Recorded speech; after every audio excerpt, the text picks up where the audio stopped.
Adam was tired. His back ached, his feet throbbed, and his car smelled permanently of melted cheese and garlic butter. It had been a long night of deliveries, and the thought of getting home to his creaky bed was the only thing keeping him going. But there was one last delivery. He stared at the slip of paper in his hand, Whispering Pines Road, House 237. The name tugged at his memory. Whispering Pines was at the edge of town, where streetlights gave up and the forest loomed. People said the road got its name from the wind through the trees, but some folks joked that it was the sound of something else. Whispers. Voices you didn't want to hear. He dismissed the thought and started the engine. The GPS showed no signs of confusion, directing him smoothly out of the well-lit neighborhoods into the sprawling darkness beyond. The hum of streetlights faded, and soon there was nothing but his headlights slicing through the fog. The road narrowed, curving into thick woods. The trees leaned close, their branches clawing at the sky. House 237 was near the end of the road, where the pavement turned to gravel. The headlights caught the edge of an old mailbox, its numbers barely visible under rust and grime. He pulled up and squinted through the windshield. The house sat back from the road, hidden in shadows. It was large but neglected. The paint peeled away like dead skin, and the porch sagged under years of weather. Ivy strangled the walls, and the windows were black and empty. Adam glanced at the clock, 12:07 a.m. He sighed, grabbed the insulated bag with the pizza, and stepped out into the chill air. The forest was deathly quiet, except for the faint rustling of leaves that sounded too much like whispers. He walked up the cracked path, weeds brushing his ankles. At the base of the porch, he hesitated. The air here felt different. It was colder, heavy with a metallic scent, like old pennies or blood. He knocked. The sound was hollow and dull.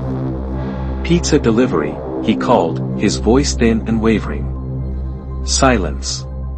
He knocked again, harder this time.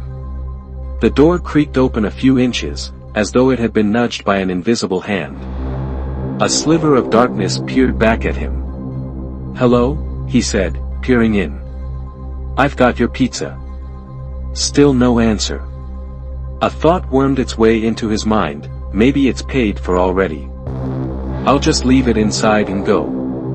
He didn't like the idea of entering, but standing outside felt worse, like the trees were leaning closer, listening. He pushed the door open. It swung slowly, revealing a hallway choked with shadows. The air was stale, and that metallic scent was stronger now, sticking to the back of his throat. He shivered. It sounded like the words came from deep inside the house, or from the walls themselves. But he was here, and he wanted this over with. He stepped inside. The door closed behind him with a soft click. The floorboards groaned under his weight. His footsteps echoed down the hallway, louder than they should have been. The walls were lined with old, faded wallpaper, peeling at the edges like it was trying to escape. He passed a dusty mirror and caught his reflection, or what he thought was his reflection. He froze. The figure in the glass didn't move with him. It just stood there, staring back with wide, unblinking eyes.